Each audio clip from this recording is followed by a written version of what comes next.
This series is a follow-up series on the usage of offset function.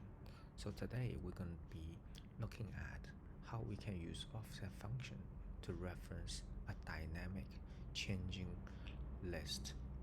So it can be used in other areas such as being used as a validation list.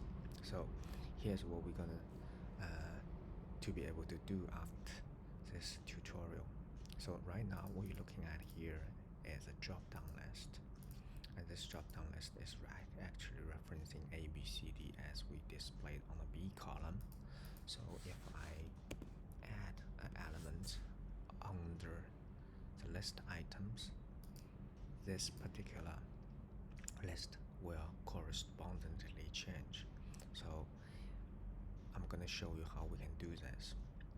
The idea is quite simple. So what you do is first you go to data, and then you click validation, and then you pick list, and then under the source entries, that's where you enter a formula, right? Usually you just reference the whole list like this, but by doing that you have to manually change as a list expand or contract, right? So we're not doing that here. So what we're doing that here is use offset function. So what that offset function does is you do offset, and then you pick your reference point, which could be this one or this one, right? If you pick this one as your reference point, you have to start from A, so you move down by one position, and then you're not moving columns, so it's 0. And now it's a tricky bit. This bit you need to capture the dynamic height of the list. So what you do is you use count A.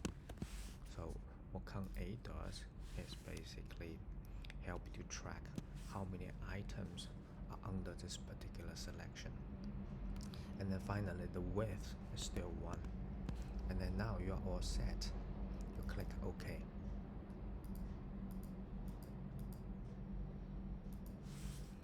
Then you go back here. Here is our newly created list. So let's see. Now as you can see, we'll create another identical dynamic list as a drop-down box. Thanks for watching this video. Until next time, happy excelling.